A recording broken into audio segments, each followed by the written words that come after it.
Net में हमारे पास तो शाहीन, नसीम और रौफ तो है नहीं, तो हमारे पास जो बॉलर्स हैं हम उसी को लेके प्रैक्टिस करते हैं। बट देखिए, जैसे मैंने स्टार्टिंग में पहला क्वेश्चन जो मुझे मिला था, मैंने बताया कि काफ़ी क्वालिटी बॉलर्स हैं तीनों, और तीनों अच्छा परफॉर्मेंस कर रहे हैं। देखिए, बहुत बहुत अच्छी टीम है।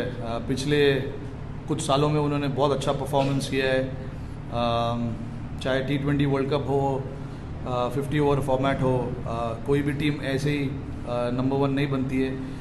मेहनत होता है उसके पीछे, और आई एम श्योर कि पाकिस्तान टीम ने काफ़ी मेहनत किया है इसके पीछे, और काफ़ी यूनिट जैसी टीम है, अच्छा क्रिकेट खेल रही है। तो हमारे लिए एक अच्छा चैलेंज होगा ऐसे टीम के सामने खेलना और ऐसे टीम के सामने परफॉर्मेंस करना। अगर आपको वीडियो पसंद आए तो हमारे चैनल को लाइक कर दें, शेयर कर दें और सब्सक्राइब कर दें। और रोहित शर्मा की 2023 वाली बात वायरल हो रही है बहुत ज्यादा, जिसमें वो कह रहे थे कि जी हमारे पास नेट में खेलने के लिए शाहीन शाह अफरीदी, हारिस रऊफ जैसा कोई बॉलर नहीं है, नसीम शाह जैसा हमारे पास कोई ऐसा बॉलर नहीं है जिनके साथ हम प्रैक्टिस करें और हम अच्छी क्रिकेट खेल सकें। हमें इंटरनेशनल क्रिकेट में शाहीन शाह अफरीदी, नसीम शाह और हारिस रऊफ जैसे बॉलरों का सामना सिर्फ 1-2 मैचों के लिए करना पड़ता है, जिस वजह से वो हमारे ऊपर हावी रहते हैं। वो कौन से नसीम शाह और वो कौन से शाहीन शाह अफरीदी थे जिनसे वो डरते थे? आप भी मुलाहिजा करें। मैं आपको स्क्रीनशॉट में वो स्क्रीनशॉट लगा देता हूँ।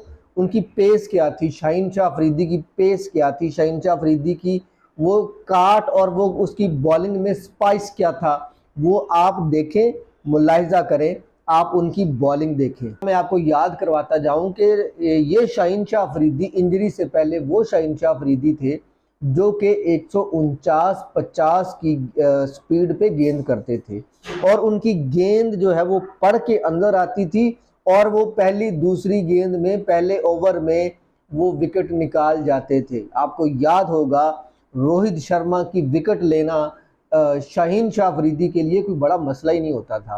आपको याद होगा नसीम शाह गेंद करते थे तो विराट कोहली उसको, उसकी गेंद को देख के कहते थे यार क्या बॉलिंग की है। याद होगा आपको, आपको वर्ल्ड कप के वो दिन याद होंगे जिसमें विराट कोहली नसीम शाह की तारीफ कर रहे होते थे। नसीम शाह गेंद करते तो ऐसे गेंद पड़ के ऐसे निकलती थी, और वो विराट कोहली कहते थे क्या गेंद की है यार। अच्छा, ये 2022-23 का जो एशिया कप था, मैं उसकी बात कर रहा हूँ। अच्छा जी, उसके बाद आप देख लें कि जी ये 2023 और 2026 में सिर्फ 3 साल का फर्क है। 3 साल में ऐसा क्या हुआ कि हमारे पास जो बॉलर्स हैं वो उनकी स्पीड 150, 149, 50 से मैक्सिमम जो स्पीड है हमारे बॉलर्स की वो 136, 37, 38 रह गई है। क्या ऐसा हुआ पाकिस्तान के बॉलर्स को? और पाकिस्तान के पास उस वक्त जो है ना वो एक आप कह लें कि जी एक पेस होती थी, और एक हमारे पास 7-8 वो फास्ट बॉलर होते थे। और वो फास्ट बॉलरों में आज अगर आप नाम लेना भी चाहें तो ना वो आपको बड़ी मुश्किल से 2-3 नाम याद होंगे जो अभी वो भी क्रिकेट खेल रहे हैं। आपके पास वो गायब हो गए हैं, आपके पास हसनैन शाह गायब हो गए हैं, आपके पास और भी लड़के थे जो कि कहीं नज़र नहीं आ रहे आपको। तो वो ये जो हमारे जो खिलाड़ी हैं, आकिब जावेद की बात भी आपने सुनी होगी। जब आकिब जावेद चीफ सेलेक्टर नहीं थे पाकिस्तान के पीसीबी के, उस वक्त ये कहते होते थे कि जी अगर बॉलर नेचुरली बॉलर जो है वो 150 की स्पीड पे गेंद करता है, तो अगर आपका बोर्ड जो है वो उसको 155, 56, 57 पे नहीं लेके जा सकता तो उस बोर्ड का क्या फायदा। तो अगर आपका बॉलर 140 की स्पीड पे गेंद करता है तो वो 147, 48 पे उसको नहीं ले जा सकता आपका बोर्ड, तो उस बोर्ड का क्या करना है, उस बोर्ड का क्या फायदा। आज वही आकिब जावेद जो है वो करता धरता है पीसीबी के, लेकिन आपकी पेस जो है वो 150 से 136, 37 पे आके रुक गई है। बजाय बढ़ने के आपकी पेस कम हो रही है। आपकी जो पेस बैटरी है वो बहुत ही लो हो रही है। आपकी पेस बैटरी की कोई समझ ही नहीं आ रही कि नीचे क्यों गिर रही है। आज आपके पास जो फास्टेस्ट बॉलर है वो 137 से 138 की गेंद कर रहा है। आपने किधर गए वो फास्ट बॉलर? और फिर हमारे जो क्रिकेटर हैं वो टीवी पर बैठकर कह देते हैं कि जी पाकिस्तान के पास तो टैलेंट ही नहीं है। पाकिस्तान के पास टैलेंट है, पाकिस्तान में टैलेंट की कमी नहीं है, लेकिन पाकिस्तान के टैलेंट को बजाय निखारने के पाकिस्तान के टैलेंट को ख़राब किया जा रहा है। रमीज़ राजा जब चेयरमैन पीसीबी थे तो रमीज़ राजा कहा करते थे एहसानुल्लाह के बारे में कि एहसानुल्लाह को आप डालो उसमें, आप एहसानुल्लाह को आप लेके आएँ, उसके बाद एहसानुल्लाह ऐसा धमाका करेगा कि सबको हैरान कर देगा। वही एहसानुल्लाह जो 154 की स्पीड पे गेंद करते थे, 152, 53, 54 की स्पीड पे गेंद करते थे, आज किधर है वो एहसानुल्लाह? आज एहसानुल्लाह गायब है। वो शाहनवाज धानी जो आज फिटनेस की तस्वीरें बेचारे लगाते फिर रहे हैं, वो किधर है शाहनवाज धानी? पूरा पीएसएल आपने खेला, वो पूरा पीएसएल शाहनवाज धानी ने बेंच पर बैठकर देखा।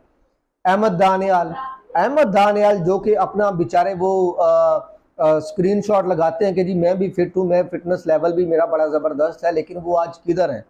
वो आज सिर्फ तस्वीरें लगाने में बेचारे लगे हुए हैं, लेकिन पाकिस्तान क्रिकेट बोर्ड उनको घास नहीं डाल रहा। और हमारे रमीज़ राजा साहब आजकल अली रज़ा की बहुत तारीफ़ें कर रहे हैं। अली रज़ा आज 149, 148, 149, 50 की स्पीड पे गेंद कर रहा है, लेकिन क्या गारंटी होगी ऐसी? आप जब अली रज़ा आपकी मेन क्रिकेट में आएगा, जब लाइमलाइट में आएगा, तो उसके बाद अली रज़ा के साथ आप क्या हाल करेंगे? क्या अली रज़ा 135-36 की स्पीड पे गेंद करने के काबिल रह जाएगा या वो इससे भी नीचे आ जाएगा?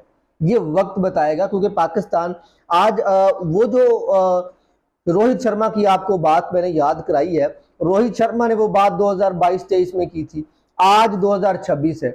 आज इंडिया की क्रिकेट किधर खड़ी हुई है और पाकिस्तान की क्रिकेट किधर खड़ी हुई है? आप देखें, आप कंपैरिजन करें, आप अंदाजा लगाएं। आज जो अजीत अगरकर है, मैं उनको देख रहा हूं कि अजीत अगरकर अपना जिस कप्तान ने, सूर्य कुमार यादव ने उनको T20 के लिए एशिया कप जितवाया, जिसने उसको T20 को वर्ल्ड कप जितवाया, आज वो उस कप्तान सूर्य कुमार यादव को टीम से बाहर निकालने की बातें कर रहे हैं। वो कह रहे हैं कि जी वो बंदे की जिसकी खुद की परफॉर्मेंस नहीं है, उसको मैं क्यों कप्तान रहने दूं?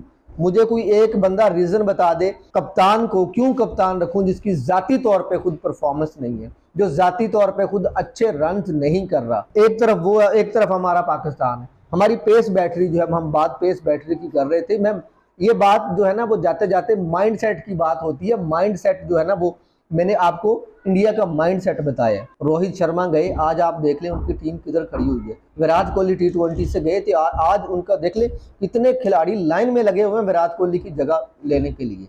तो खैर इस पे मैं पाकिस्तान के उसके मैं अलग वीडियो बनाऊंगा, पाकिस्तान का मेन पर्पस क्या है और पाकिस्तान को किस तरह से अपने यंगस्टर्स को तैयार करना चाहिए और किस तरह से पूल बना के लेके आना चाहिए। मैं होमवर्क उसके ऊपर कर रहा हूँ, वो जल्द ही मैं आपको वो वीडियो भी आप इंशाल्लाह ज़रूर देखेंगे। तो अभी हम पाकिस्तान की पेस बैटरी की बात कर रहे हैं कि पाकिस्तान की पेस बैटरी, पाकिस्तान का मसला किधर है? क्या पाकिस्तान में अच्छी क्रिकेट नहीं खेली जा रही? क्या पाकिस्तान में अच्छी कोचिंग नहीं मिल रही खिलाड़ियों को, लड़कों को? पाकिस्तान में मसले मसाइल क्या हैं?